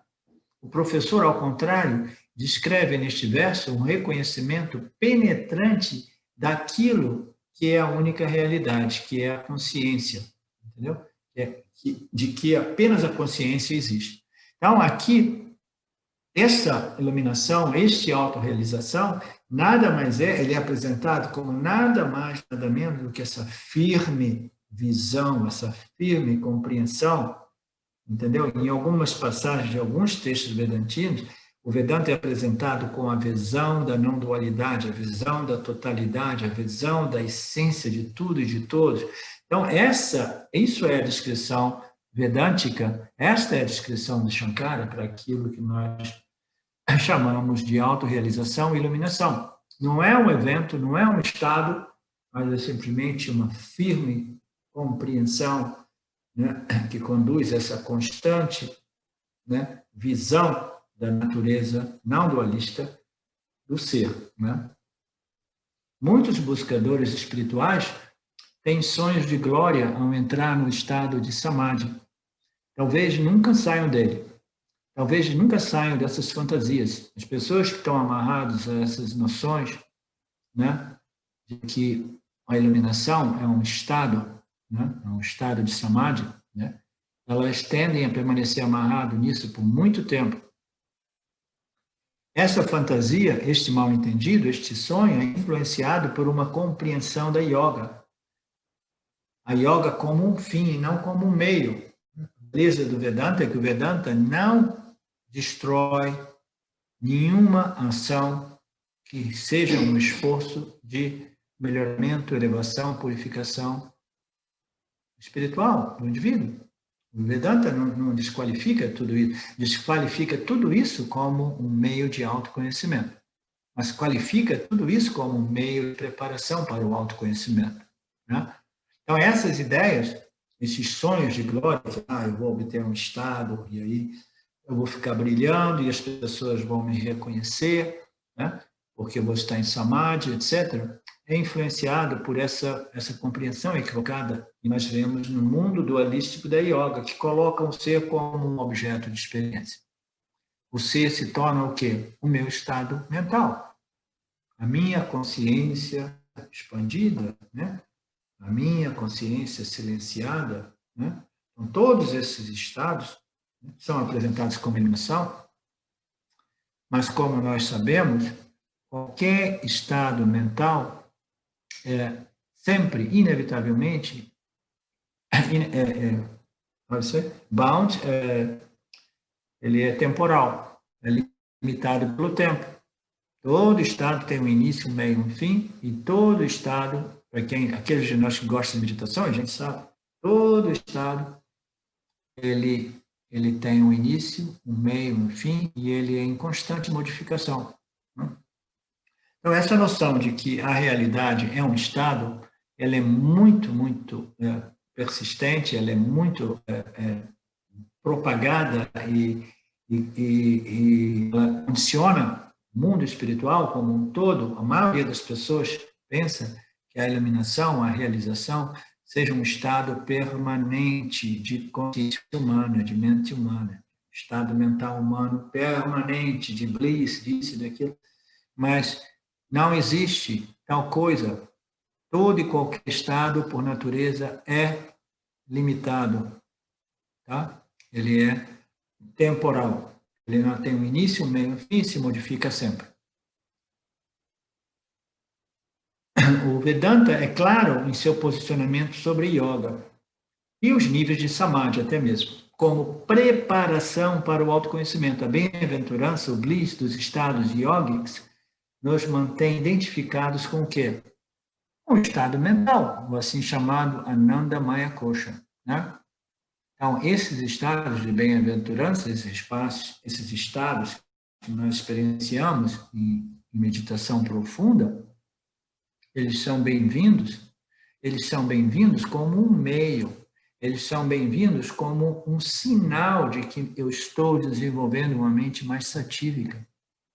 Mas eles não são bem-vindos como a minha destinação final, porque a minha destinação final, por definição, precisa ser aquilo que é eterno, sempre presente, sem jamais se modificar, né? Que é a natureza da ilimitação daquilo que nós somos, aquilo que é sempre presente, sem jamais se modificar, né?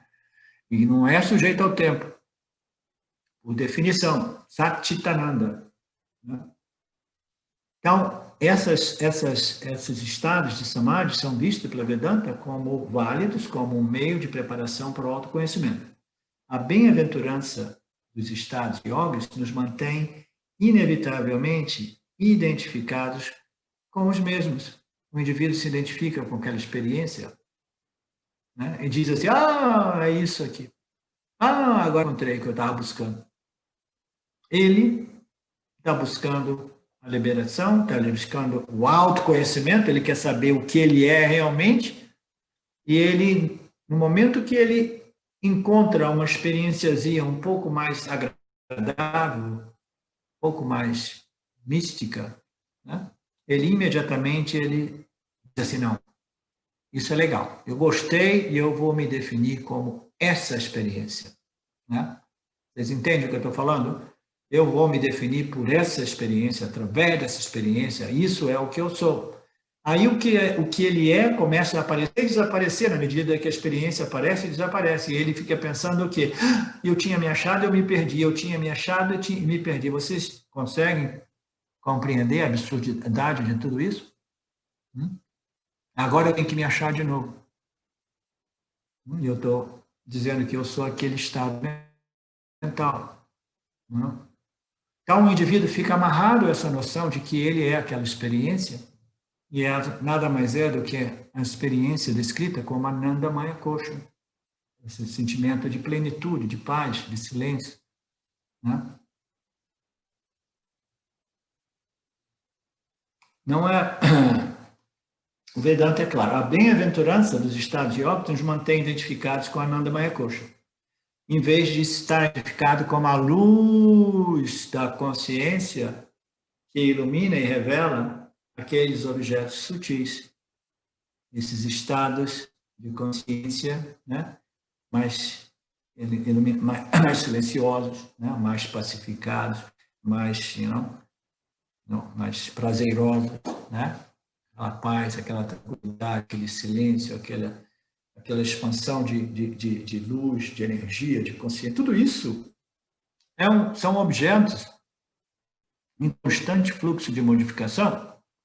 Ele permanece identificado com esses objetos do Ananda Maya Kosha, do invólucro do corpo causal, das experiências dele, né, ao nível causal. Mas se aquilo fosse realmente a iluminação, o que ocorreria com todos nós? Nós seríamos a todos sempre, sempre, sempre iluminados. Por quê? Porque nós experimentamos aquele tipo de resolução mental todos os dias quando a gente entra no sono profundo. Todas as noites, quando a gente entra no sono profundo, a gente experiencia esse estado de não dualidade, ausência de dualidade, ou assim chamado Ananda Maya Kosha, imposto por Ishvara, entendeu? Para repousar esse agente, esse sistema, esse instrumento corpo-mente, né? Dá um descanso para o cara. Não é apenas a ausência da dualidade que liberta, mas é o conhecimento do ser que nós somos que nos liberta. A ausência dos objetos, a ausência da dualidade, o experienciador, o conhecedor e o objeto conhecido. A ausência dessa dualidade primordial, entendeu? A ausência de pensamentos, né? A ausência de objetos não nos liberta. Por quê? Porque essa ausência é um subproduto de um estado mental, seja ele sono profundo ou nirvikalpa samadhi, que não é permanente. E mesmo que fosse permanente, naquele estado, a compreensão Aham Brahmasmi não pode ser obtida. Ah, não, mas tudo bem, eu vou entrar na samadhi, eu nunca mais vou sair, então vou permanecer num samadhi eterno. Ok, mas você jamais vai desfrutar, entendeu? Do ananta, né? Derivado dessa compreensão, né? Aham Brahmasmi, que permite ao indivíduo permanecer vivendo no mundo, desfrutando desse ananta, apesar dessa dualidade aparente que permanece. Né? Não, eu tenho que dormir para sempre, eu tenho que suicidar, eu tenho que desenvolver a capacidade de nirvikalpa samadhi que seja eterna. Né? Nada disso liberta o indivíduo. A única coisa que liberta o indivíduo é a compreensão de sua natureza plena como consciência. Se a ausência da dualidade fosse suficiente para produzir libertação, todos seríamos libertados, porque todos nós experimentamos diariamente o sono profundo. Não somente isso, todos os objetos inertes que não experimentam a dualidade seriam iluminados, né? Porque os objetos inertes, eles não experienciam a dualidade, somente os jivas experienciam a dualidade. Aqui o professor aconselha o estudante a permanecer claro na sua visão de que o ser é a única realidade, que o ser é aquilo por trás de todas essas sobreposições de nomes, formas, circunstâncias, situações, qualquer experiência é somente o ser, né? Sendo sobreposto por esses objetos, sejam eles situações, circunstâncias, pensamentos, sentimentos, né? Objetos densos, materiais que aparecem diante de nós. Essa bem-aventurança só é possível através dessa compreensão. Não em um estado especial. Esse Ananta não é possível através de um estado especial induzido pela meditação, pelo sono profundo induzido por Ishvara ou outras práticas. A bem-aventurança do ser não é um estado que vem e vai, mas é um reconhecimento e uma confiança nesse reconhecimento a respeito daquilo que eu sou, que não é mais sujeito a dúvida. Esse Anandamaya, essa bem-aventurança do eu, não é um estado que vai. É por isso que a gente diz que Jnana, esse autoconhecimento, é aquilo que é sempre bom. It's always good. Porque uma vez que ele é firme, ele é claro, ele é sólido, ele já não é mais sujeito a dúvidas, a esquecimentos e etc, etc. Então, não é um estado induzido, né, que vai e vem, mas é essa convicção de reconhecimento, essa convicção de conhecimento da minha real natureza, no qual todos os estados mentais aparecem e desaparecem, no qual todas as práticas ocorrem e se dissolvem. É exatamente viver nesse mundo a partir desta verdade, desta declaração, deste Mahavakya dos Upanishads, que diz: você é o infinito Brahman, você é a essência da totalidade, você é a única realidade. É viver a partir daquela plataforma de compreensão firme, clara e sólida, né? Então, isso é que é o autoconhecimento e é isso que nos propicia o Ananta, que é o fruto desse auto-reconhecimento. Né? Ele vai desenvolvendo essa visão, ele vai vivendo a partir dessa visão, e ele vai desfrutando, como diz o verbo, desfrutando da ilimitada bem-aventurança do ser pleno que você é. Se a gente realiza, mas aí a gente esquece, aí a gente, né, passa um tempão. Eu, quando a ficha caiu para mim, muitos anos antes do Vedanta, e eu estava ainda tocando o nosso restaurante nos Estados Unidos, que era muito intenso nos finais de semana, eu tinha um medo de me envolver tanto naquelas atividades e depois perder a minha convicção de autoconhecimento. Eu não tinha essa clareza. Eu pensava assim, não, agora eu compreendi que eu sou a consciência, mas eu tenho que ficar preso, amarrado, lembrando disso o tempo todo, porque eu posso esquecer. Eu já ouvi tantas pessoas sentarem em frente de Papaji e dizer assim: eu perdi, eu esqueci, entendeu? Eu iluminei. Né? Mas não, quando esse conhecimento é claro, firme, direto, ele não é sujeito ao esquecimento. A gente pode viver fazendo outras coisas, entendeu? E até mesmo desenvolver a capacidade de estar ali servindo os clientes, fazendo tudo o que você tem que fazer no restaurante, sabendo que tudo é somente a consciência, e todos esses nomes e formas não passam de um truque, né, do poderoso Maya. Né? Então, a vida se torna muito mais agradável quando você compreende, né, a essência de tudo, né, que é a sua natureza não limitada.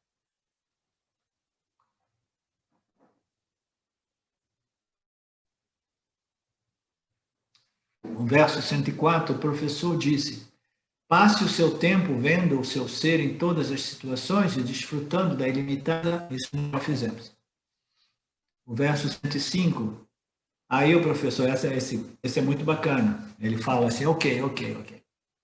Você compreendeu, você já ofereceu seus agradecimentos, né? Você é puro, o seu conhecimento é sólido, é firme, agora você, shalom, você pode ir embora. Né? Papaji dizia assim, shalom, vai, shalom. Agora você pode ir embora, você já está livre. Né? Viva de acordo com os resultados de suas ações passadas. Olha que estranho, né? Parece uma coisa extremamente contraditória.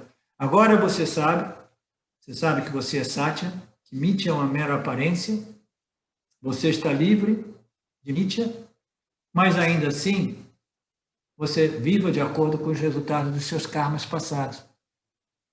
Então, existe uma dupla mensagem ali. Você é livre de Mitya, mas ainda assim, saiba lidar com Mitya.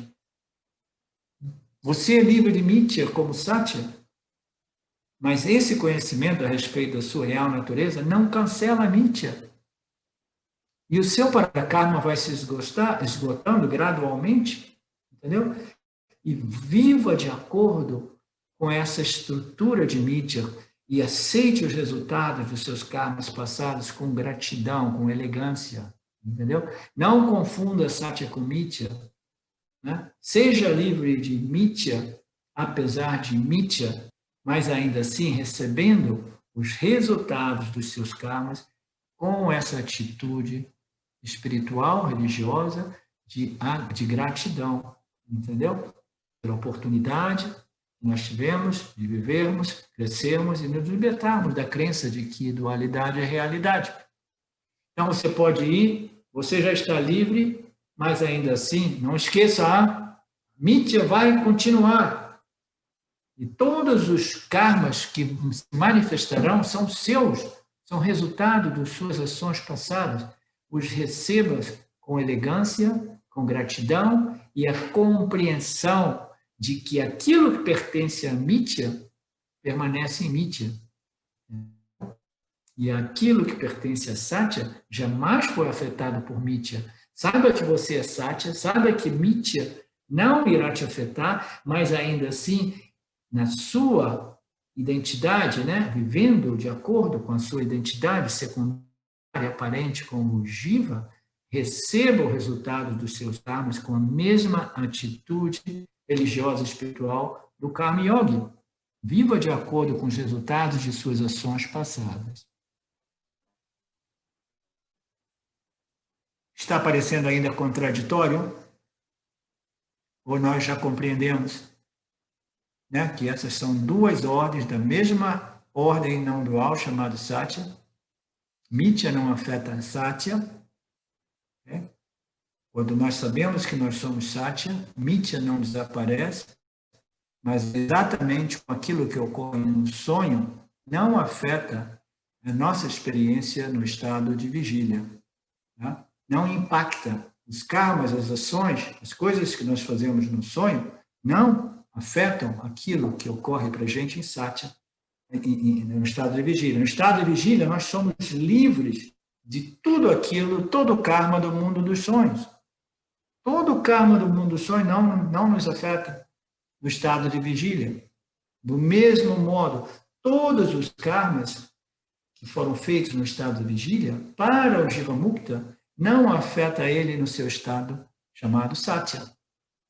Ele sabe que eu sou a consciência, todos esses karmas, ações, resultados pertencem a Mithya, entendeu?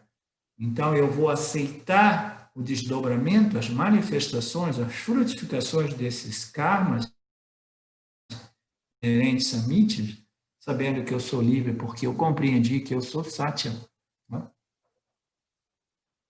O verso parece conter uma contradição. O aluno é declarado pelo professor livre de Mithya e depois ele é dito para viver de acordo com o karma de Mithya, o que parece indicar que ele não está livre e que ele está vinculado aos seus karmas passados. Essa é aquela discussão eterna, né? O Jiva Mukta, ele é livre de karma ou ele não é livre de karma? Ele é, ele não é. Ele é na medida que ele sabe que ele não é o Jiva, mas ele é a consciência. Né? Mas ainda assim, o karma vai ocorrer para quê? Para aquele complexo corpo-mente. Porque Ishvara não faz exceção a ninguém. Né?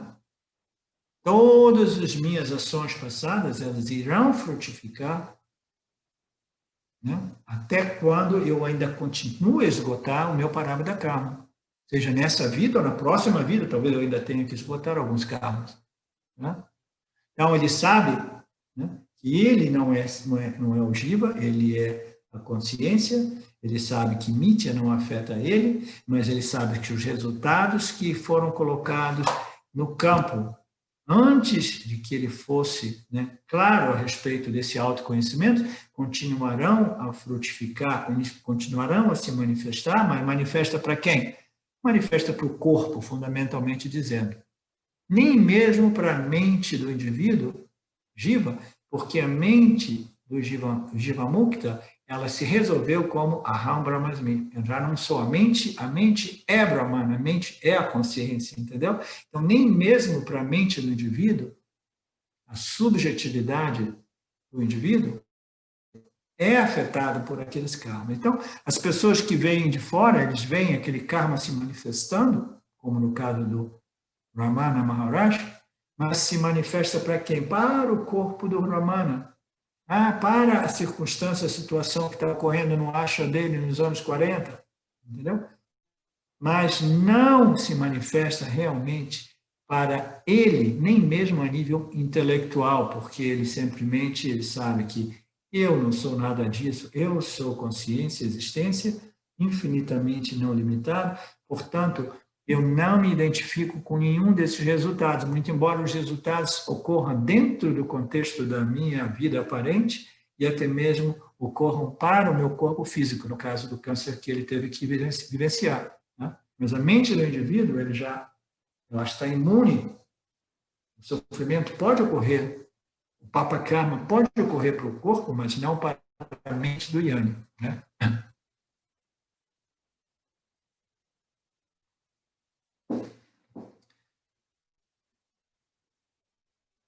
Vamos lembrar que a realidade Satya pode ser entendida em 3 níveis. O mais elevado, que é o absoluto, né, que é Brahman,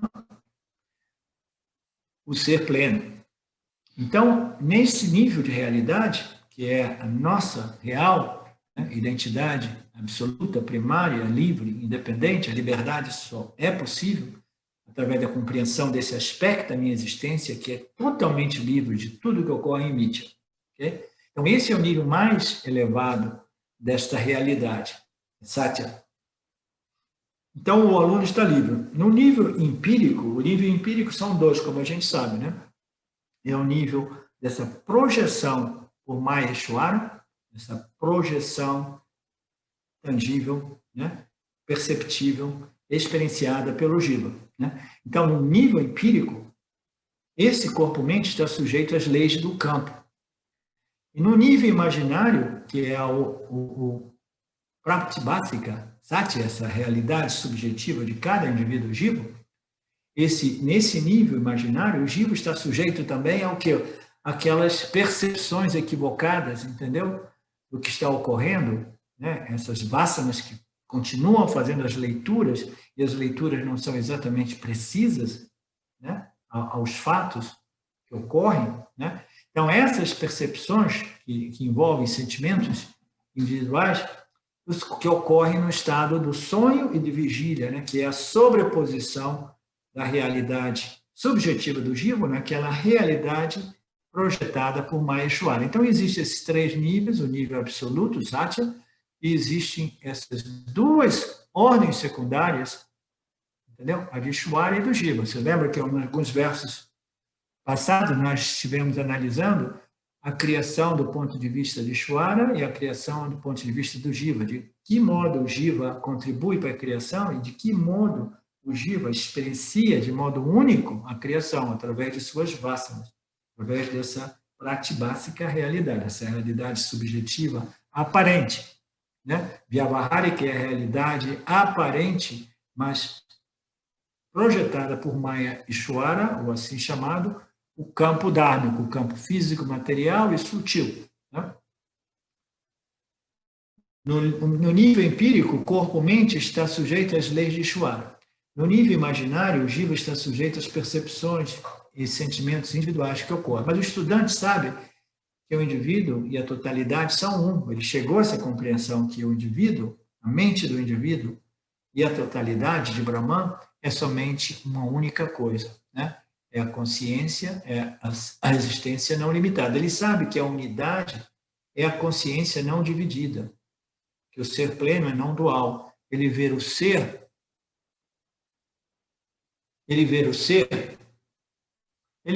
em todos os lugares, ele vê o ser em tudo. Para ele, há apenas uma realidade, e na verdade existe somente uma realidade, que é Satya. Né? No nível empírico, o corpo continuará a existir, mas ele sabe que ele não é o corpo. No nível empírico, a mente vai continuar a existir, essa realidade subjetiva do Gil, mas ele sabe que ele não é a mente. Eu estou adicionando um outro aspecto.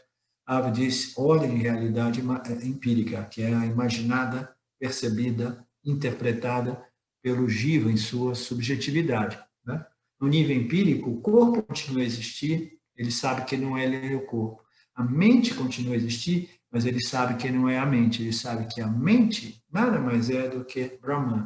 O corpo-mente nada mais é do que Brahman. Então, o professor diz a ele, deixe os resultados das ações passadas e se desdobrarem no nível aparente dessa realidade empírica, permanecendo o tempo todo firme na sua compreensão, na sua identidade como Satya.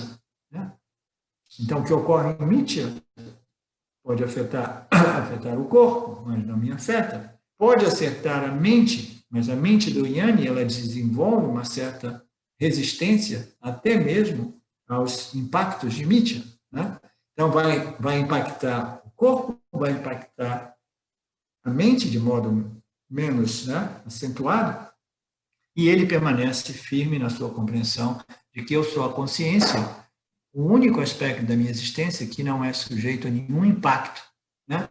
E, portanto, deixa os resultados das ações passadas se desdobrarem no nível aparente, permanecendo claro de que para você não existe karma, para você não existe ações e não existe, portanto, resultados de ações. Permaneça firme o tempo todo na sua convicção, na sua identidade a respeito da sua existência, consciência infinitamente não limitada.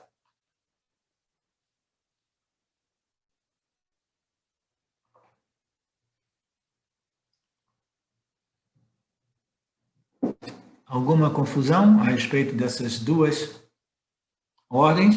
Não, né? Acho que todo mundo aqui está se tornando um esperto do Vedanta, todo mundo, ninguém faz mais confusão entre Sati e Mitya, né? O discípulo prestou seus respeitos ao professor. A sua mente se afogou no oceano da ilimitada bem-aventurança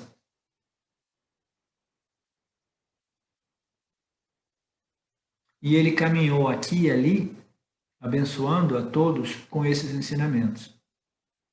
Lindo, né? Me emocionei nesse momento, por isso que eu tive que dar uma pausinha. O discípulo prestou seus respeitos ao professor, ele compreendeu que o professor é Ishwara, porque Ishwara é conhecimento e o professor ele assimilou esse conhecimento, que é o único conhecimento realmente que liberta o jiva do samsara. Ele prestou seu respeito a Ishwara, ao professor, às escrituras, a sua mente se afogou no oceano da ilimitada bem-aventurança. Né?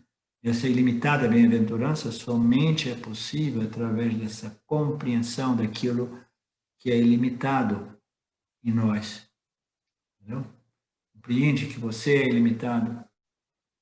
E aí você vai desfrutar dos efeitos dessa compreensão, que é uma ananta experiencial, né? Esse sentimento de ilimitação, de plenitude, de satisfação, de confiança na sua identidade como Satya. Confiança de que nada pode te afetar como consciência e existência.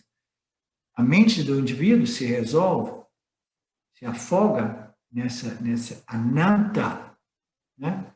Derivado desse autoconhecimento, dessa bem-aventurança. Né? E aí, o que ele fez? O professor já tinha dito para ele, vai embora, né? Você pode ir embora agora, deixa um espaço para outras pessoas que estão chegando. Aí ele já foi, prestou seus respeitos, sua mente, né, se afogou naquele momento de gratidão, né, nesse oceano dessa bem-aventurança, né, e ele, a partir daí, caminhou por aí e por ali, abençoando a todos com esses ensinamentos.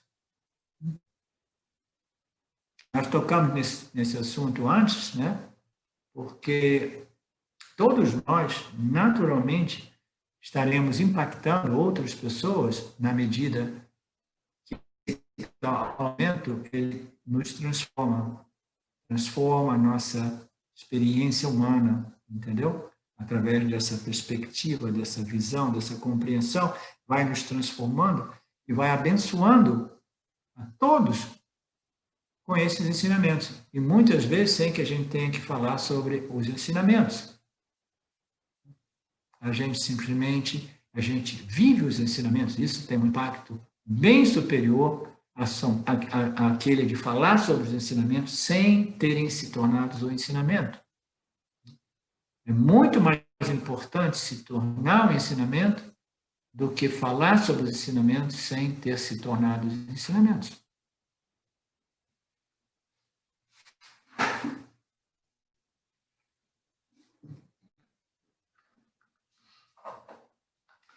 Ok. Então, na semana que vem, a gente recomeça dos versos 106, aí tem 2 outros versos. A gente conclui o Viveka, Chudamani.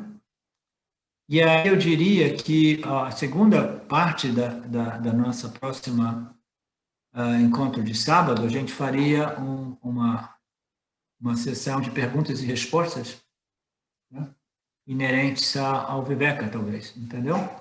Então, a primeira hora a gente termina, a gente conclui esses últimos 2 versos, e depois a gente faz perguntas e respostas relativos ao Viveka Chudamani. Foi um processo, tem sido um processo muito bacana, iniciado não sei quanto tempo atrás, o Marcelo que sabe bem, né?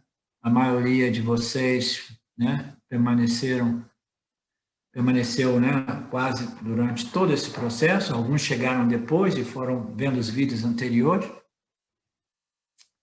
E eu me sinto muito privilegiado de ter tido essa oportunidade, né? Então é isso. Então a gente se encontra na semana que vem.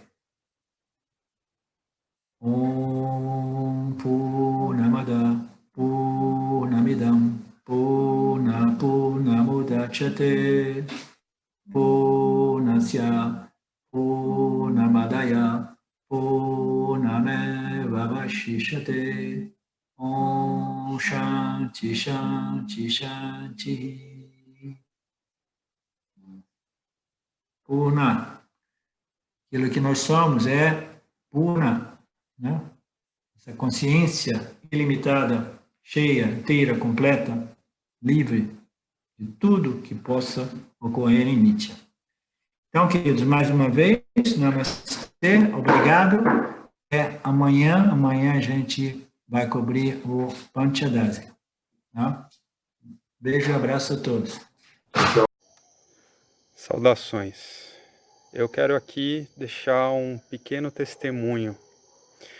Através do estudo do Vedanta, com os ensinamentos sendo esclarecidos especificamente pelo professor Arlindo Nagar, foram canceladas em mim algumas noções que eram relacionadas com a ideia que eu tinha a respeito de alcançar algo que representasse uma grande realização espiritual.